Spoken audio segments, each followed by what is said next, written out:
Hi guys, Cabara here, and today I brought you 5 tracks that I finished in the past couple of weeks and that I'm currently sending out to labels and see if it sticks somewhere. I would like to show you these 5 tracks very briefly in the beginning, and there's also some time code in the description, so if there's a track you're particularly interested in, you can just jump to that piece of the video. I will show you these tracks quickly, and then I will jump into the project file and try to not have it too long, but still show you a little bit of the elements that this particular song consists of, and I will tell you for each song a little story, how the song came about, how I got the idea, or whatever happened in my life while I was writing this song. Alright, so let's go to the first one. It is called 5 AM.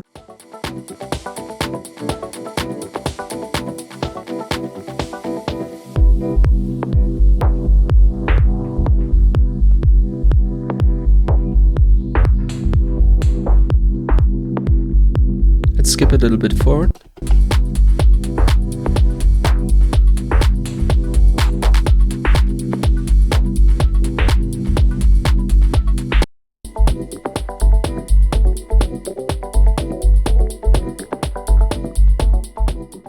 So this one is more on the deeper side. Let's go to the next one. It's called Message from Mars, and judging by the waveform, I could have done a little bit better mastering of it, so let's go through it.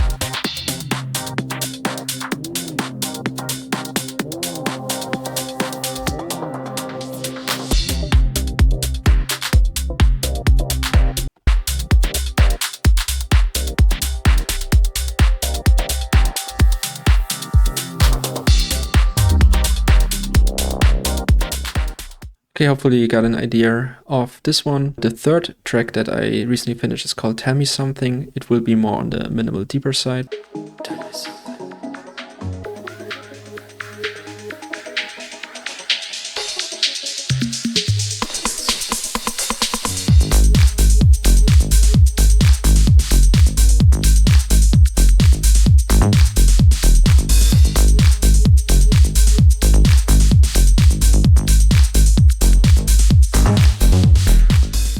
Alright, the fourth one is called Twerking.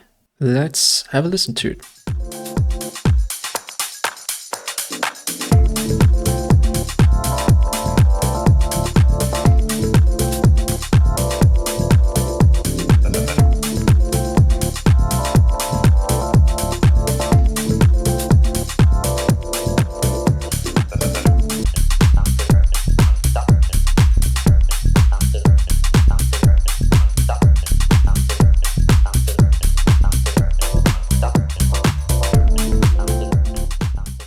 Okay, and that leaves us the last song, Walkman.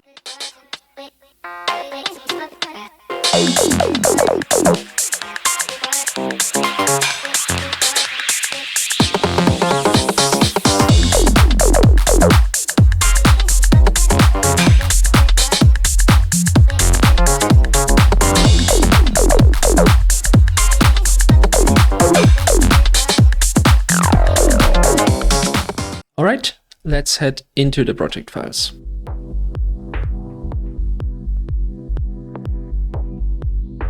Welcome to 5 AM. For this track I already made a separate video and a couple of shorts where I told the story and the background of this song. Long story short, one night I couldn't sleep. I got up at like 3 AM. I pulled out my Behringer VS Pro Mini, which is a very small synthesizer, opened up Ableton Live and clicked together some beat that, let's say, fit the early morning hours. And I called this track 5 AM for that reason, finished it up in the days afterwards. So this is the project. If you're interested in this, there's a separate video that I will link to in the description. Let's see what could be interesting here. So we have a couple of groups. It's, of course, there's a drum group that has a lot of modulation here, basically feeding into some effects that I really like to use, like the EchoBoy and the Valhalla stuff. Nothing too fancy. Maybe for the drum groups we can skip to this part here.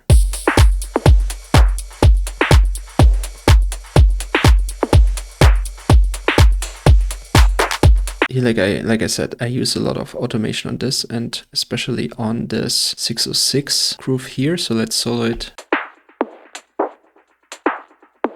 You hear a lot of stuff is happening in the background, a lot of echoes, ever changing.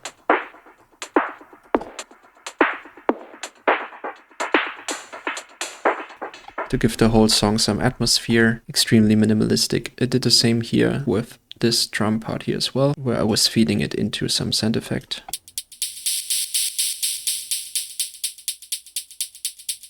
Opening it up and sending it 2-time delay. It helps to build up in the break section as well, like here. Almost like a clock. Also did it on the claps, as you might have heard before. As you can hear this stepping thing, I used ShaperBox, really great to add on percussions and claps in this case. The piano group is quite simple. We have 2 samples that is basically the same sample. One is more like a pad.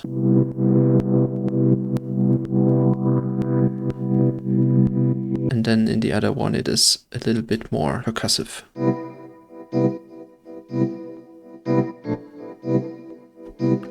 Also lots of space through the effects. Yeah, then the Prophet group, Prophet clicks and the Prophet organ. I don't really have a Prophet. What I mean by this is the Pro VS Mini. I recorded the clicky sound of it. That sounds like this. Filtered it throughout the song to make it more present and sometimes have it more in the back. And then I created some organ type of sound also with the Prophet.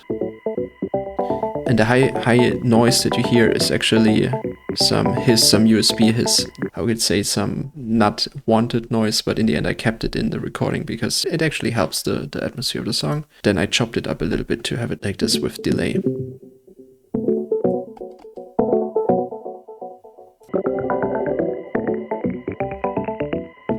And then the filter came from the Prophet. Bass group, only 2 tracks. This here is just an operator. Jumping a lot and then going into some delay here as a sound effect, and the other one is a drift. Sounds very similar. I think the reason why it sounds so pushed together is this noise of the ShaperBox. It almost sounds like you have like a piece of paper on your sub and it's vibrating when the bass goes through. Yeah, and then some white noise, just, you know, to build up or to sweep down. Came from a sample pack, but I processed it a little bit more. The main group, basically the usual stuff that I like to do to boost it a little bit to hit around 0, then soothe to get rid of some of the unpleasant noises, and then my ozone pack, depending on the track I use these in a different combination, and then a maximizer to hit around 7 or 8 to 10 loves. And that's it for 5 AM.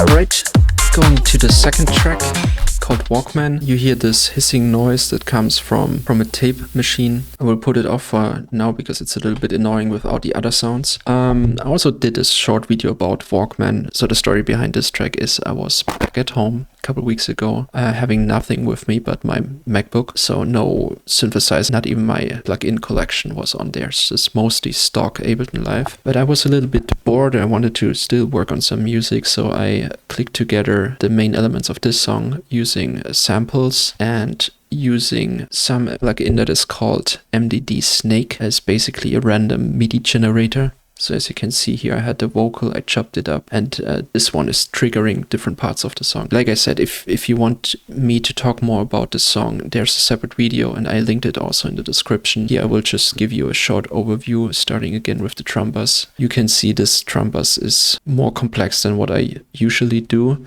I have 2 separate kicks. One kick is more for the higher clicky sounds, transient very short, and then the DS for the bass.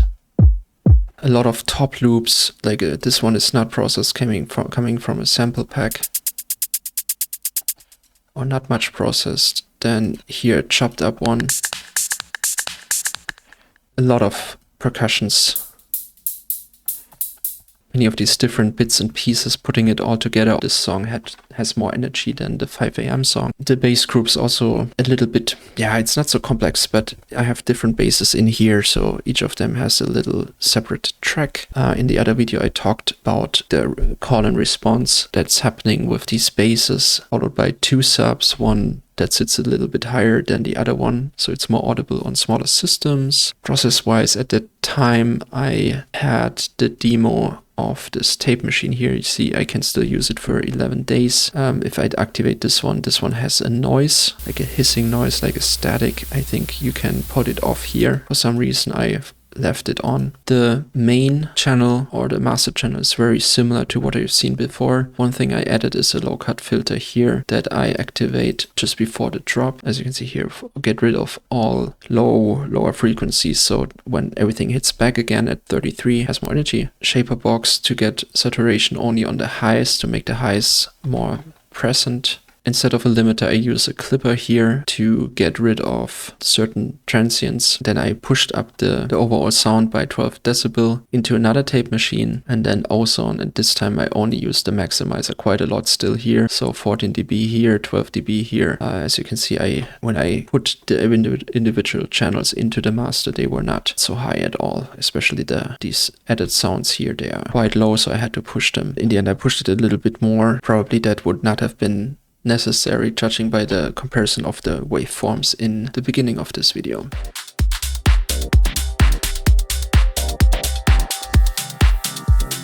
Let's open message from Mars. While the project is loading, I can tell you a little bit about this. I bought all the samples that Samples from Mars offers, like all of their drums and all of their synthesizers they recorded. It's a huge collection, and I so far only tried out 0.5% of all of them. Message from Mars was the first track where I went through the samples and tried to work on them. That's why I call this track Message from Mars, because it comes from the Samples from Mars. Alright, it loaded. It still needs to load the samples. A lot of tracks here. Again, we're talking about the drum groups. I have 2 separate kicks, then a couple of top loops. So again, here what you can see with the group, with the drums, is I used frequency to put it in and out. Same for the main loop elements. When I say Samples from Mars, they put different 808s and different samples into an MPC and then recorded it, which is really cool because it warms up the sound and gives it an old school type of flair. Same they did for the kick. This is really cool. So this came from a sample and then I cut it up to just happen at the end of the 16 bars. Okay, then the pad group, some lower pads that are happening in the background, and then some higher steps. Again, it came from the same sample, but was then processed to have different frequencies using the auto filter also opening up, so it keeps evolving. I have 2 pads here. One is from Melt. Honestly, with the Melt, I just like to click around with it, have a little chord here, nothing crazy, and then using filters to build it up. The other pad, thought it smelled, but it's Serum, stock Serum. When it comes to pads, you can just do anything here and then filter it. This time I gave it some more attack and used the LFO to open up the filter and increase the level to give it some movement. Sounds a little bit like a violin going through some electronic guitar amp. This one here, as you can see, is a sample. I did nothing, but I think I shortened it using the transient shapes here. That's the pad group. Now the bass at the beginning of 8 bars, we have this deep pad. I put it into the bass section, but actually it could have just worked out in the pad section, but yeah, more on the mid level. Some bass step with some delays on it. It's a preset. Another bass step was a Serum as well from Warehouse Sounds. I bought the whole pack last year as a Halloween special. Then the sub bass. I started to move the sub bass out of the bass group because then it's easier, first of all, to level the sub bass and the main bass group. And also, as you could see here in the group, I just hard cut everything below 100 to give room for the sub bass. And in this case, I did not hard cut the sub bass at 100 because I wanted to have the higher frequencies. Might have well cut it down at 100. That would have been completely fine. Vocals is a very old sample pack. Like when I say old, I mean 15 plus years that I still found on an old hard drive. Breakbeat Paradise, one-shots, female one-shots. In this case was, I don't know what it originally sounded like. I used grain delay. It would not just sound like this. I stretched it a lot. I think the original would just say, yeah. And when I stretched it, it made this cut up sound. Well, I don't know. I liked it, but then with the grain delay, I pitched it down, got rid of some lower frequencies and widened it above 3 something K. Yeah, the sweeps again came from the same sample pick where I get all my sweeps from. I cut them up, put them in different sections, and then maybe I put some more delays or reverb on them to give it more space, make them less dry. But yeah, I don't spend too much time building these white noise sweep ups myself. Oh yeah, let's have a look at the master. In this case, I did some cuts in the beginning of the master channel. Did some more cuts using Sooth, or let Sooth do the cuts for me. Then put it back on with the limiter. Or in this case, I just use it as a gain function to approach model level 0 again. And in this case, I use another tape machine. And this tape machine by now I actually bought. It's a master tape machine. I tried all of UAD's tape machines, and this one was part of a really, really good deal. So I used this one and not the Studer that I had in the other track. And then it went into ozone in a dynamic EQ, mostly just to get rid of the lows in a dynamic way and add highs in a dynamic way. And then it went into stabilizer to dynamically bring back some of the frequencies and cut out some others. In that case, some of the loudness got lost, so I added again 5 something decibel with this limiter here, and then it went into the actual maximizer, ozone maximizer, 5 dBs. I try to push it as much as possible before it gets distorted. A way to push it harder is to get rid of some of the transients using a clipper or using some saturator. I have other projects that I can show you where I use saturation and clipper to get rid of the short peaks, and then I could drive the maximizer harder.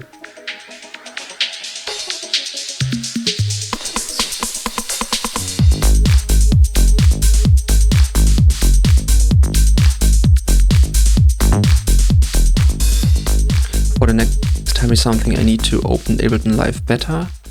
I downloaded the beta version because it has a really, really cool feature, which is stem separation. I cannot wait for Ableton to actually have it in their actual released version. So far I need to use it in the beta version, and I quickly show you what stem separation is. Okay, I will use a track here that I don't have the right to, so I won't show you the sound, but I will show you what the stem separation does and then show you the individual tracks that it came up with. And I hope that YouTube is not blocking me for it. For the moment, you just need to know that this is like a finished song that I bought on iTunes. You can now use stem separation. It will extract the vocals, the drums, the bass, and others into separate tracks. This will take a couple of minutes, and I will cut and then show you when it's done. Okay, I'm back with a new T. It's done doing the separation. You see the 4 tracks.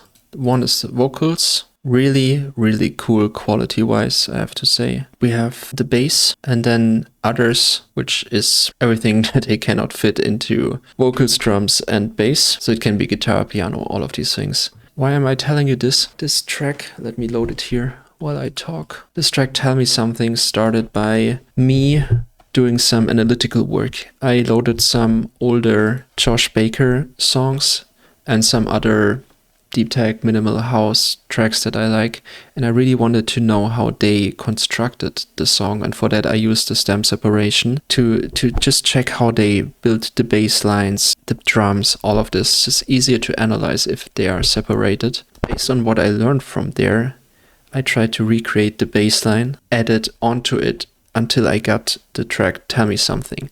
And as you could hear, tell me something. There's some vocals, and the reason is around the time where I started this song, I got this microphone as well, and I thought, why don't I just add some more personal flavor to the song? And I just mumbled something into the microphone and improvised, and then kept the part that I like to keep and added it to the song. Okay, so now we're here. Let's again start with the drum group. This time I only have 1 kick. So I used a lot of the standard 909 here, not much or nothing actually from the samples from Mars Pack. It's a 909 that comes with Ableton Live. 1 track for the kick, 1 track for the rest. Added some top loop to it with lots of modulation or sending it into some effects.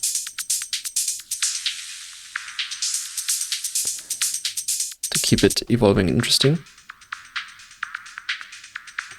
So these laser type of sounds, they come from the spectral resonator. One of these plugins is similar to the ShaperBox. You throw it in there and you play around the frequency and with the dry wet and activate it, deactivating it. And it adds a lot of extra sounds to this case, a percussion loop. ShaperBox does the same thing, but you can do the modulation directly into ShaperBox. Instead here, I used these individual automation lines in the track itself, in the Ableton track.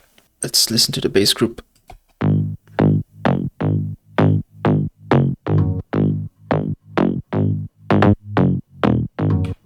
Very short, very distorted, very in the mid of the frequency spectrum, almost like another percussion element. So let me add the kick to it.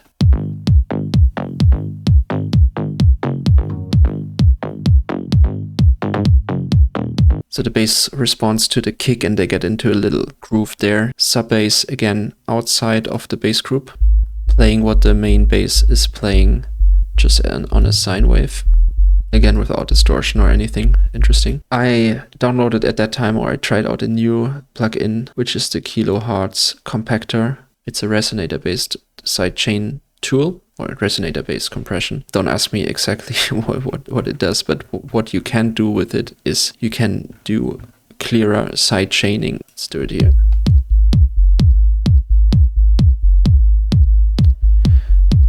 This one is very effective for sidechaining, clear and clean sidechaining. That's why I use it here for the kick and the bass. This is also something that I took from the Josh Baker track. It's just using the generate feature by Ableton Live that came with Ableton Live 12, I think, last year.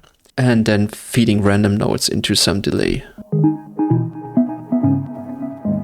In the end, you just shift them left and right, remove them if there are too many. Always running with the kick. It's enough to have the kick for this, running with the kick, and then to see if it's adding to the groove or not. It's a very subjective thing. I just looped the beginning of this sample and then fed it through some gate in different speeds. So this is one gate I fed it through, so let's solo it here. Without a gate, it sounds like this. And then the gate is it's an on-off switch on the sound.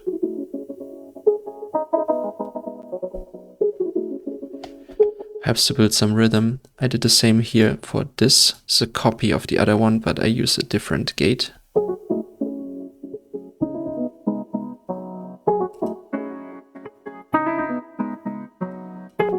Yeah, then the vocal group, a little bit embarrassing to listen to it in isolation, but yeah.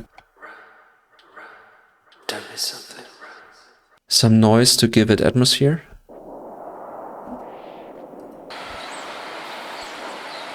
Drift to have some sounds that are more sitting in the middle or upper mid of the frequency spectrum. Using ShaperBox to get some rhythm out of it. And then noise to make it audible. More on the backside, but something would be missing if you don't have it, so let's listen to it. And now without. Now with it again. Just helps to fill up the space. And then again, up sweeps by the same sample pack from all the other 4 tracks. And this time actually I did one myself. It's not really a down sweep, but it's like a white noise stutter. White noise stutter, laser, white noise type of thing. Very simple. I build it in Serum. It only has noise, it only has the filter, and then goes through the LFO with this step sequencer.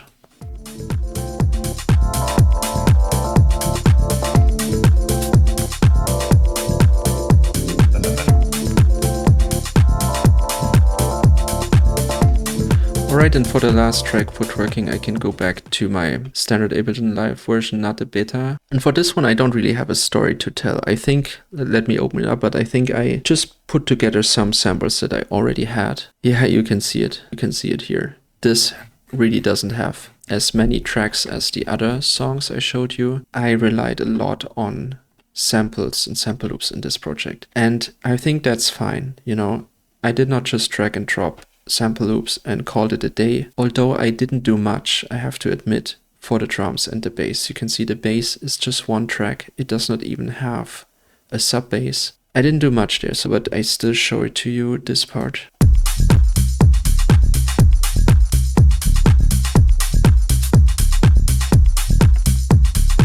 I was not done with the song.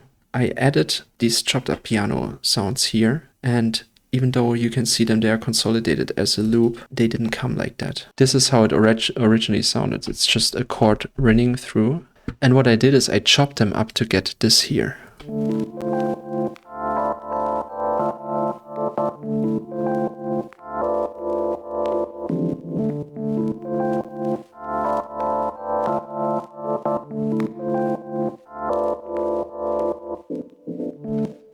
So even though the piano came originally from a sample, you can hear it has nothing to do with the original material. I made it sound very lo-fi, going through this tape machine again, not the one that I bought, the Studer, and the ShaperBox to add some noise to it, a crackle, so it really sounds like an lo-fi sample almost. And then if you combine the mostly drag and drop sample part of the drums and the bass and this handwritten piano lo-fi sample chops, you get this.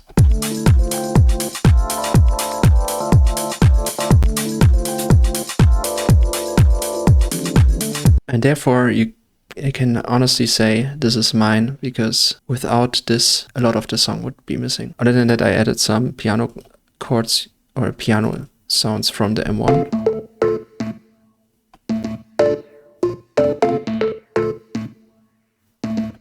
And for the vocal, it came from a sample I used in another track that I think it was Pilot that I released in the summer. But you cannot hear them talk. Sounds almost like a robot because I again fed it into a spectral resonator. But it reminded me a little bit of Twerkin, because the rest of the song has this straight boom, boom, boom type of feeling to it. I called the track Twerkin. Those are the 5 tracks that I recently finished and sent to labels. I hope this behind the scenes video helped you, or you found it inspiring, or did anything to you. If so, let me know, write a comment, and subscribe and follow for more such content. And if you would like me to go into more detail on something, or if you want to share your opinion on how I process these tracks, also I would be happy to hear from you, and you can always reach out to me. Thank you for your time, and see you soon.